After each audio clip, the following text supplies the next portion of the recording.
Hello everyone, this is Dave from Percussion1217.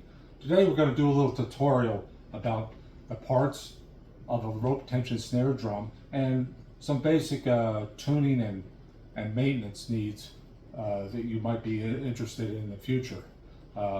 This here is a Legacy Series snare drum. It has a maple shell with maple hoops.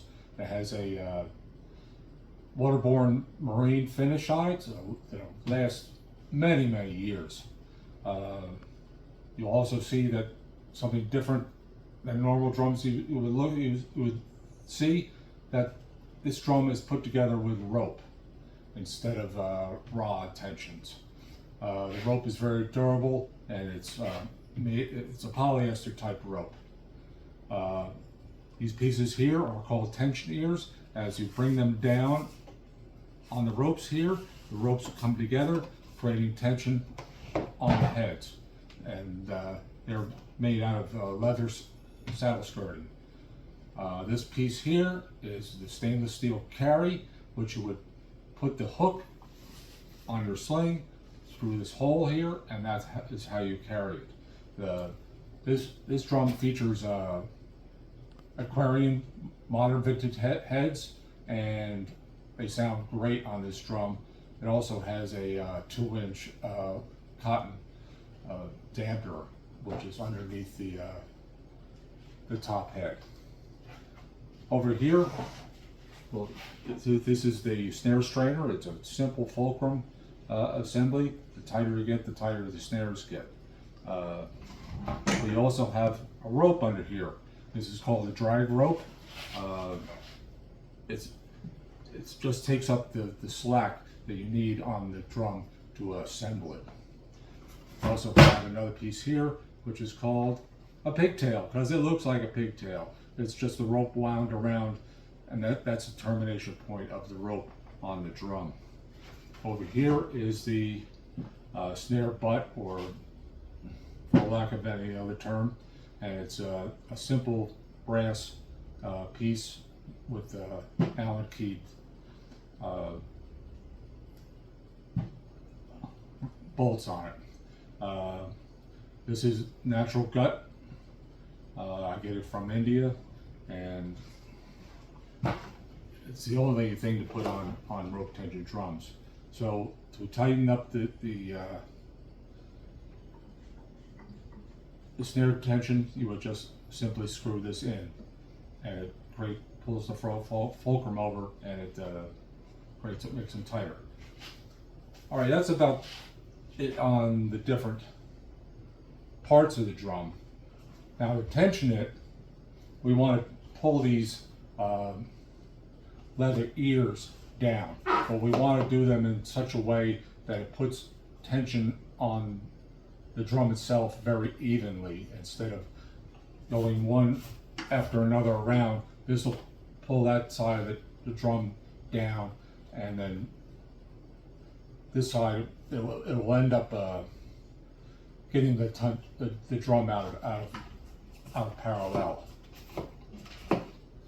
So what we do, we'll put the drum in front of us. We'll go on each side, pull them down about halfway, move it 2 ears over. This is 10 ears, 10 strands on this.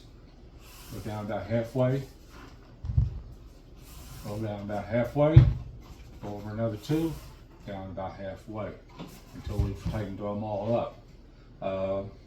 You could check it at this point. It sounds like it needs a little bit more. So what we could do is go here and just pull it down. You don't really want to crank on these. You just want to snug them up,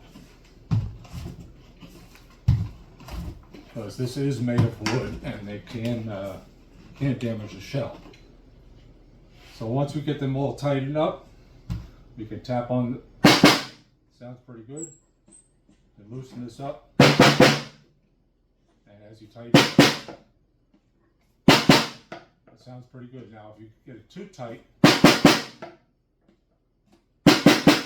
going to start to sound choked out. Hear the ring? I go back a little bit. That sounds almost just about perfect. So to play this, we're going to have our sling on here. Now, the sling is made of 3-inch wide leather. It's smooth on the front. It has a buckle in the back to adjust the height of it. And it also has a ring with a hook on it to attach the drum to. So it's very easy to put on. Put it over your head, over your right shoulder, with the buckle in the back, and you will take the, I hope this works out, the drum, hold it with your right hand, pull on this, feed it through the hole, and down it goes. Okay? So with that, rope tension drums with a sling are always played at an angle. You really wouldn't be able to march with it straight up like this and be able to control the drum. So you have to bring it over. This necessitates, if your group uses match grip, it would be very difficult because the drum is not level. So you would have to play like this, and that's kind of awkward. So you would have to use traditional grip.